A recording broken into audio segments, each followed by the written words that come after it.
Hello, and welcome to the Hive Mind podcast, where the collective wisdom of the travel industry helps numerous travelers at the right destinations and the right hotels. I'm your host, Whitney Schindler, founder and CEO of The Hive, a platform designed to get travel advisors organized, actionable insights they can put to work right away.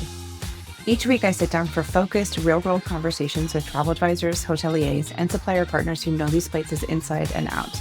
We break down how each hotel is best suited to a specific client profile, take quick deep dives into destinations, and share pro tips to help you make the most of the Hive. And here's the best part. You don't need to take notes while you listen. Go about your day, tune in, and know that every insight from these conversations is already captured and organized inside the Hive, so it's there when you actually need it.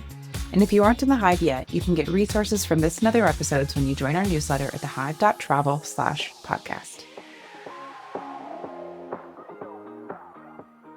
Today, we have a new episode of The Essentials, a deep dive all about helping you not just understand a destination, but feel it, the energy, the vibe, and the nuance that make it unique. Trusted destination partners share key details that matter most and help paint an overall picture that will inspire you as you present the destination to clients. When you bring a destination to life with confidence and clarity, you build trust, you spark excitement, and you make it that much easier for your clients to say yes. Joining us today to talk about Comporta and Melides in Portugal is Miguel Charters, Managing Director of Pa.te.os, a hotel in Melides. Let's dive in.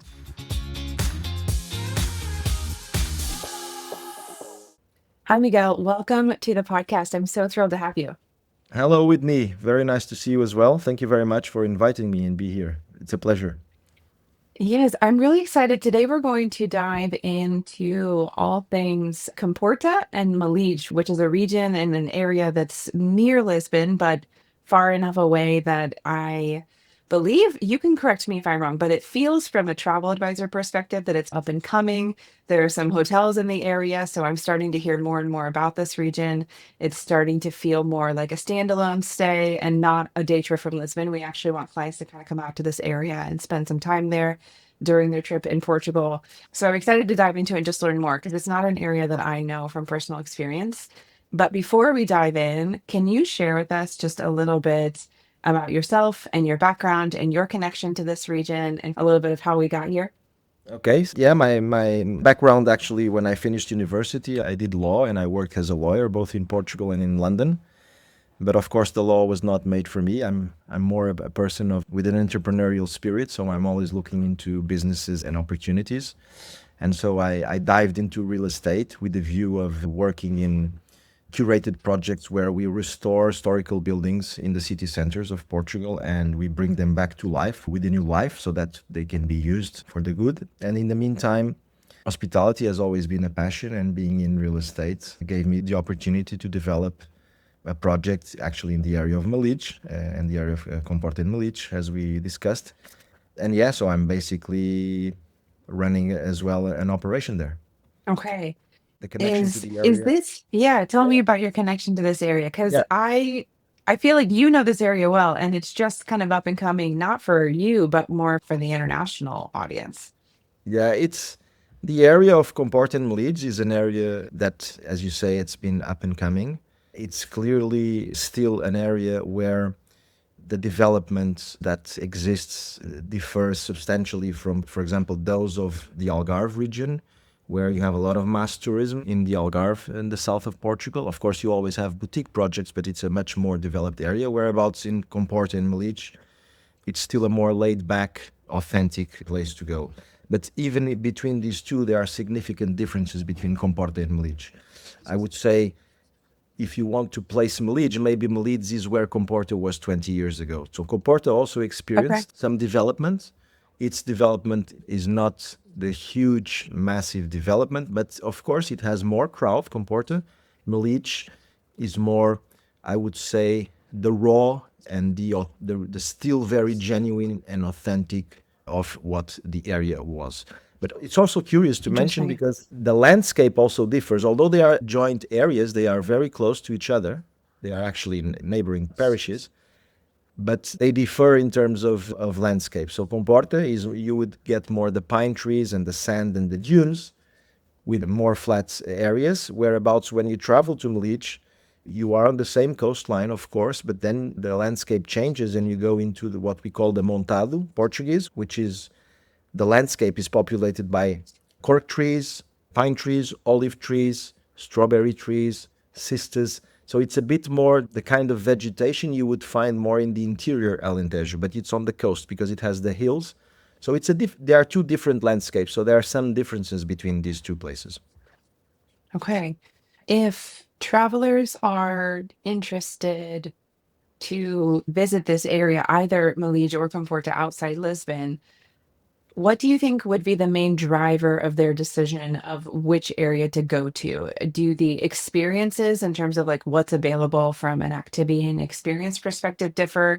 Are there just different hotels and they might choose one hotel over another? What do you think will drive their decision? Yep, I think the hotel plays, of course, a very important role. There are still not a huge amount of options. There are some options, but not a huge amount of options, and especially with the full service and the quality that people expect. So there are still Hmm. not. It's growing, but it's you don't have. So the hotel, of course, plays a role.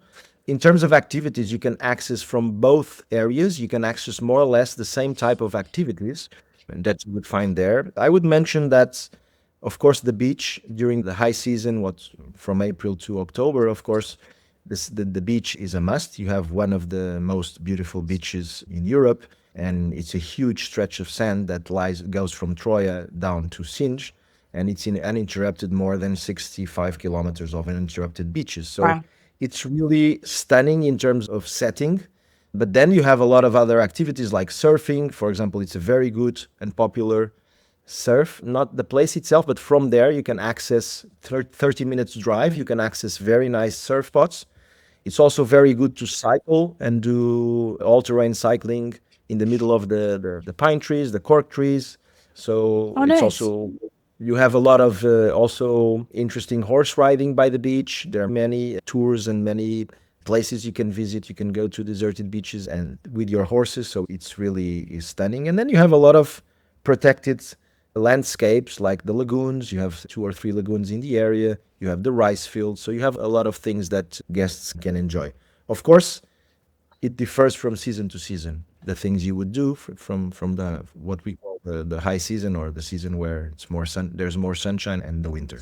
I'll just keep asking more. So the understanding the activities is super helpful just to help me kind of envision what the beach looks like. Are the hotels and the restaurants and the services like right up on the beach so that it's all right there for you that you can walk from hotel to beach? Or are they all set back a little bit so that the beach feels a little bit more wild and virgin Yeah. compared to some other areas in the world?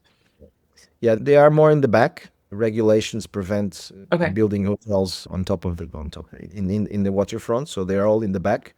So Hmm. yeah, you will definitely find more wilderness and more authentic beaches without this heavy construction on top of the beach, which Okay. is makes those beaches beautiful. But so yeah, but many of those beaches are across many of those beaches have private concessions where then you have services for you to enjoy. Okay. So you have restaurants, you have bars, you have lounge areas, you have sunshades. So you have a lot of things for guests to enjoy. But the thing is the fact that it's very interesting. It's because it's so wide, the beach. You can also go in your bike, in your electric bike, or in your buggy, and access deserted beaches. And you just can stay at the beach in a place where there is just absolutely no one, and you're on your own, which is amazing. Which Amazing. is really Yeah. The Hive is our industry's collective memory, capturing hotel details and advisor insights so we can all grow smarter together. Learn more at thehive.travel.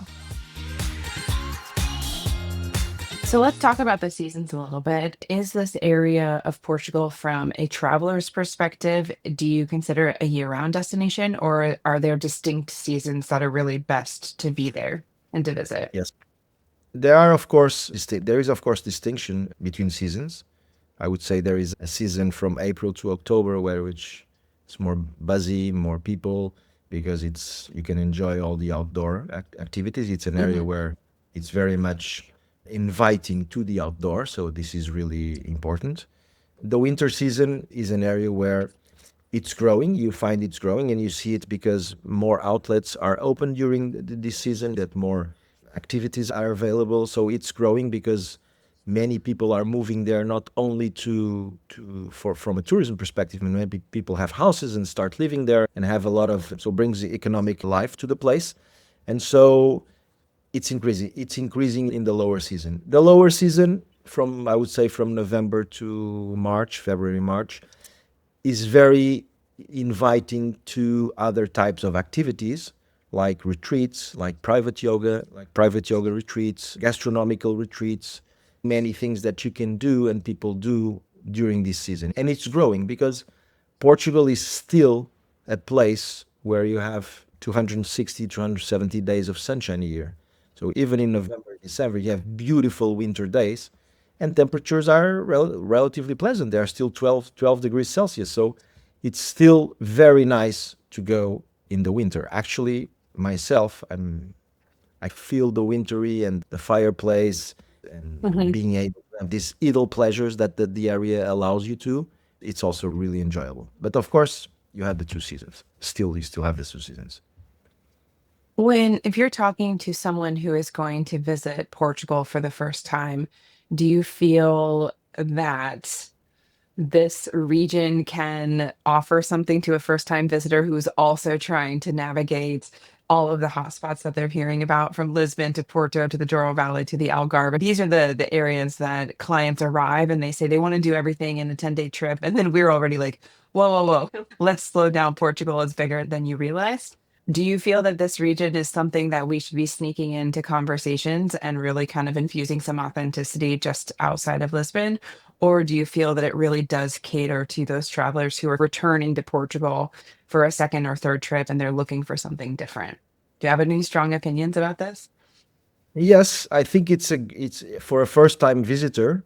I would say it's a great place to combine with Lisbon or with interior Alentejo.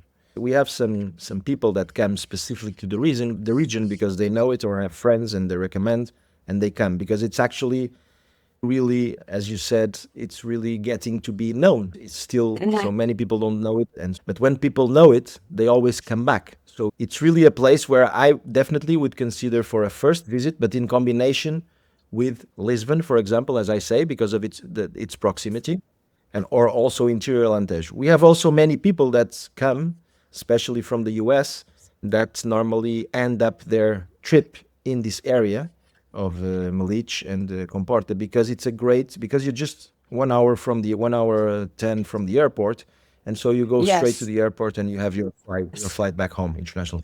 Yeah. Yes, I So, but had of already course, thought of this logistical consideration of like we can skip the airport hotel and we can just have a really beautiful stay yeah, here for a few nights at the end of our trip and then go to the hotel or go to the airport from there. yeah. So, of course, what I feel is that at the beginning, people when they go there, they go more in the mood of discovery. But then when they know the place, I think it transforms and the mood passes to a more a lifestyle mood, more a place where they go because they like the rhythm of the place. It's a different rhythm, so they really enjoy it. And I think that's the big value of the place is the rhythm and what people find, and that's it touches them and makes them come back. Yeah. Of all the experiences that you've shared with me, I'm thinking of clients who really appreciate a slower rhythm or a kind of slow down at the end of their trip. I'm envisioning clients who appreciate some soft adventure. So, whether it's Yeah. about surfing or the biking that you mentioned or the horseback riding types of activities, is there anything in this area that would be related to other topics that clients might like history or art?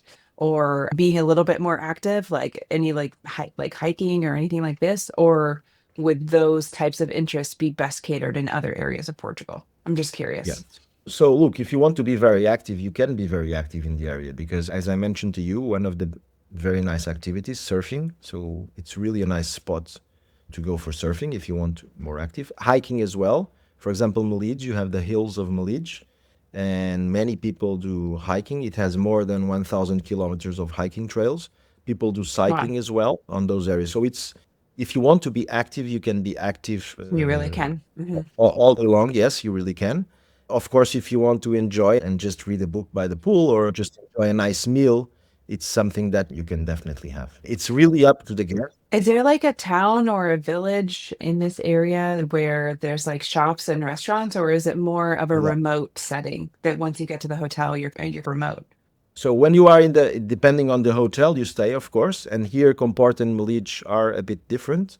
Comporta, as I mentioned to you before, is more developed, so you have a couple of more many places where you have shopping and restaurants Okay. and places for you to go. Melides is more the traditional fisherman's village, where you also have more laid back, more raw, Okay. more where you also have restaurants, local restaurants, which actually travelers love, foreign travelers love to taste the authentic food. And you also have some craftsmanship. You have ceramics. So you have the art of ceramics in the area. So very artisanal activities, but you have them, yeah, in both places.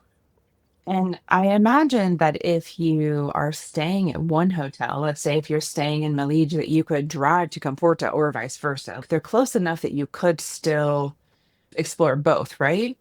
Yes, from Okay. each place you can explore both, and it's the distance between 25 minutes by car Mhm. from one to the other, from one area to the other. So Yeah, it's just that's neighboring place. okay. Yeah, I was just putting some random places into a map to see, and I was finding about 30-minute driving distances as well. So that's good to know. Do you find that most travelers have a car when they're in the area? Yes, many travelers rent a car. I especially for first timers and even for second timers, I would recommend the car because the region is quite broad. It's very spread out. Hmm. For people to discover the places, a car makes the difference. For you to be able to commute and makes the whole difference. Even if you want to go, as I mentioned before, to a deserted beach.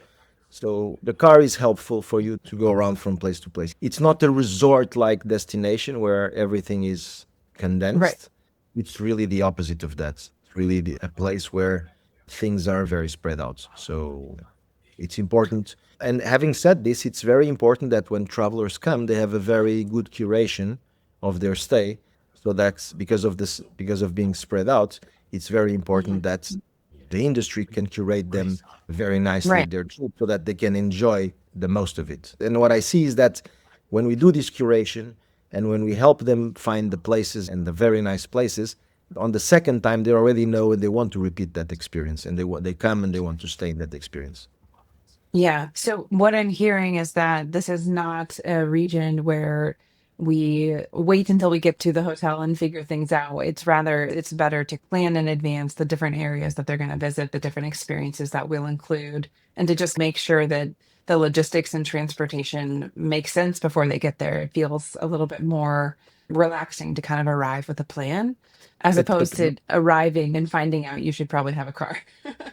yeah, but of course, look, all hotels there, or at least many of, or most of the hotels there, they offer transfer services, and even if guests don't bring a car, they always can have transfer services, taxi services. So this is something that exists. So it's not that you if you don't bring a car, you are isolated. No, you can have Sure. transfers, and they organize it for you. As an agency leader, one of the biggest challenges is making sure every advisor delivers the same level of expertise and service. The Hive helps you do just that. It's a shared expertise vault where hotel notes, destination insights, and advisor experiences are captured once and accessible to everyone. That means consistent, professional client experiences across your whole agency, without you carrying the weight alone. Check out thehive.travel to see how it can support your team. This feels like the perfect segue to shift to your hotel. Do you want to introduce your hotel a little bit for anyone who's not familiar? Okay, yes, thank you very much. So Pa.te.os is a hotel that stands on the hills of Melides, 5 kilometers from the ocean, from these pristine beaches I was just mentioning you. It's a hotel that operates in a home with a home feeling mindset. So the idea is that our guests do not stay in rooms; they stay in houses, but with all the full service that you would find in a very upscale hotel. It's a hotel of only 7 rooms, spread it across Okay. 4 houses. It's a place for a lot of curious people curious about architecture. It's an architectural gem. So we actually I'm very proud to say that we won the best prize of architecture and design by Condé Nast Traveler in 2020. Oh, wow. Yeah, and it's really a Congratulations. stunning place for people to go either to retreat or to be private, because privacy is actually something we haven't talked about, but actually people who seek these areas, especially Melides, more than Comporta, they look for privacy. And Okay. actually, this is something that we at Pa.te.os offer. And then we designed a guest experience based always on the home feeling. So we have a food and beverage complete offer. We have concierge services. We have private cooks that can go and cook into your house. You have an outdoor restaurant called the Pergola where you can enjoy Mediterranean food cooked only with fire. We have well-being activities like sauna, dog yoga, sound healing, massage, cold plunge, many activities, personal training. So it's really a place for you to disconnect if you want. It's very suited for multi-generational families. So we have a lot of families that actually gather there and meet there. So it's perfect for buyouts. But also for other types, for individual bookings, we also have bookings where people just buy one house at a time, or Mhm. for small corporate committees, like companies that want to do their retreats there or their. So it's Sure. very good for these kinds of venues. Do you find that the majority of your occupancy is driven by multi-generational families or small retreats, or do you also have in the high season just lots of couples coming? Yes. What do you generally? Yeah. Yeah. No, Okay. we have, I would say we still have the majority is couples, the Okay. majority, but the number of generational families is growing and the number of buyouts growing because we just opened 3.5 years ago. We are still relatively new in the industries. People are still getting to know us. And when they discover actually what happens, and it happens frequently, is that we have a couple that has come and then it brings the family next time they do the buyout because they really enjoyed the place. So yeah, this is what we do. And it doesn't surprise me just knowing that you have the houses set up. It doesn't surprise me that you have multi-gen kind of in growing because it can be quite difficult to find suitable accommodations for the multi-gen groups. So when there's a place that makes that easy, then it makes a lot of sense. That's increasing for you. Yeah. I'm currently on your very beautiful website, and you Yes. have some experiences mentioned. So these experiences, a few we've already discussed, but I also see here honey making and Yeah. ceramic classes and cooking classes and wine tastings. Are a lot of these experiences happening directly on property, or are you connecting with Yes. local artisans nearby to facilitate these experiences? Those that you mentioned actually happen on property. I can tell you a bit about the philosophy of the property. So Yes, Pa.te.os, please. yes, Pa.te.os sits on a plot of land, a quite wide plot of land of 85 hectares of land. And there we are also developing parallel projects like the farm project and also the winemaking project. So we have a wine fields, so we have vineyards where we will produce our own wine. And so within the context of the farm projects, we have the beekeeping, and actually we involve our team of Pa.te.os to develop the beekeeping. Actually, our general manager is the beekeeper, and he takes care of the bees. And we actually have workshops where we guests can experience exactly and understand what it involves to take care of bees and to have the bees on site. So the wine tastings as well. So our myself and my winemaker, we also host directly with guests wine tastings and very bespoke and curated wine tasting. At Pa.te.os, everything is bespoke. Everything is tailored to the guest's preferences. I give you an example. If you have a guest that only wants to taste white wines of Portugal, we can create a tailored tasting menu for just whites of Portugal from north to south and the island. So it's really about the guests' desires, and then we cater to that. So the beekeeping, yes, is on site. The vineyards, we have them on site. A winery is going to be built also on site, where guests could have access to if they want. The other activities you mentioned were Ceramics, I think the I saw ceramics. Yeah, also. the ceramics. We also have a ceramist that goes on site for groups, and actually they can work their ceramics on site. She's not from our team, but it's someone that goes to Pa.te.os, so guests can do the activity, the ceramics activity on site as well. Yeah, and we are, as I said, in this farm project. Very soon we'll have new gardens of vegetables, new gardens of aromatics, new gardens of flowers, and all this will come merging and gets into this bigger ecosystem of Pa.te.os. So Pa.te.os, of course, is an hospitality project that stands by its own, but it's immersed in a context of a farm a genuine farm where actually the food that you eat there is farm to table. So it's a farm to table concept, organic and produced not yet fully on site, but in neighboring properties. And so we are creating an ecosystem that guests that stay at Pa.te.os, they get in contact with the wine, they get in contact with the farming, they get in contact with the bees. We bring the ceramist, we bring the winemaking. So we really present them a very interesting experience where every day they can have a different activity. Amazing. We talked about corporate retreats or like yoga retreats. We talked about multi-gen families and couples. Are children welcome on property, or is it an adults only property? Yeah. So, given the nature of the property, we have a policy of 7 years old minimum age whenever you book individually, if you book a house individually. If you book a buyout, there is no age limit, so there is no Got limitation. it. So, because it will be part of your group. This, Sure. this, this exists to preserve the tranquility of people that rent if you are booking individually. But having said that, even when we have younger guests like 5-year-olds, we always advise the advisors to ask us, because if the property, for example, is not at full capacity, is not we try to manage, and through the houses that are sparse through the land, we try to manage that so that we can accommodate. Of course, we need to have the policy in place, the 7 years old, Sure. Yeah. but we advise the advisors to talk with us, to talk with our team whenever they have a request for a family that has children under 7, and we always try to accommodate. Unless it's not possible, then that's Sure. when we not accommodate. Yeah. Yeah, sure. And I imagine a lot of these activities that you're mentioning are also more catered toward like an age of 7 or a little bit higher, because a little bit younger is probably too young Yes. for beekeeping and the Yeah. ceramics and the Yes. horseback riding and whatnot. So it seems like that age is also most suitable for the activities. For the young ones, they have the swimming pool, of course. They have the beaches. The beaches are very, as I said, very nice. It's the place that is very inviting to long stays at the beaches. So it's Hmm. it's not really a place where you go to the beach half an hour and come back. No, you really can Sure. go, enjoy half a day, have a meal there, and come back. So for children under that age, it's nice. But I agree with you, of course. Most of the activities in the regions are suitable for seven and up. Yeah. Amazing. I'm very excited to come visit. Is there, in just in terms of kind of wrapping up our conversation about the region and about this hotel, is there anything that I haven't asked you about or that we haven't talked about yet?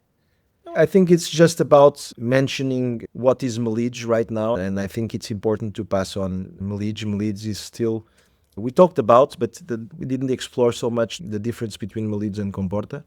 So I would say Melides is a bit the a place where you go to reconnect with yourself, Mhm. to where you can have more, I would say, privacy, more seclusion. It's a bit where, Okay. as I said in the beginning, Comporta was 20 years ago. Hmm. But having said that, I think that what's important to retain is that both regions combined are much stronger because they really offer, one is a bit more buzzy, the other one is a bit less buzzy, but together Okay. they really offer a very nice combination and makes the region really awesome for a first timer. So I'm also looking at, you mentioned having some of the well-being and wellness offerings on property, like the massages and the yoga classes and sound healing and meditation Yes. and whatnot. This also does, I think, go hand in hand with what you're describing as a little bit quieter, more privacy, more Yeah. retreat-like, coming back to yourself. Whereas what I'm hearing you say is Comporta is a little bit buzzier, so it might feel a little busier. The infrastructure is a little bit more developed. So if clients are looking for a little bit more energy, more shopping, dining, just more people around, then Comforta might be better suited. But if they're looking for that retreat, well-being, finding some quiet and some privacy, then Malich might be a better fit. Am I Yes. hearing all of this most accurately? Yes, I think of course there's never black and white, but Sure. I think you're right. I think going to Melij is more, I would say it's about the untouched identity of Melij. It's about space, privacy, nature, and understatement. Comporta is now getting more, yeah, not more lively, more a bit buzzy, but also more crowded. Sure. And Melij is a bit like more an ecosystem of lifestyle, architecture, discretion. When architecture is because, for example, in Leeds, it's something curious.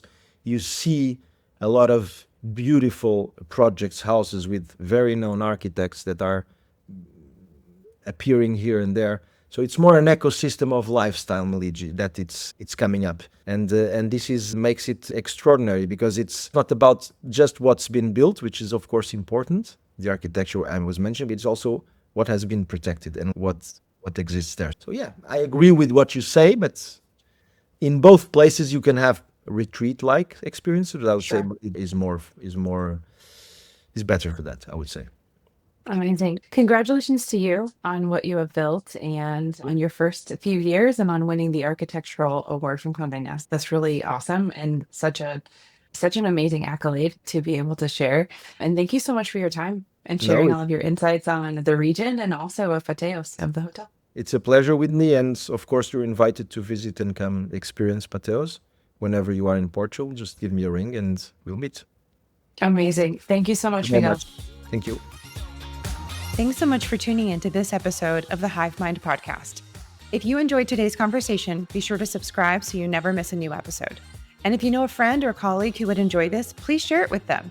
If you would like insights from this episode landing in your inbox each week, join our newsletter at thehive.travel/podcast.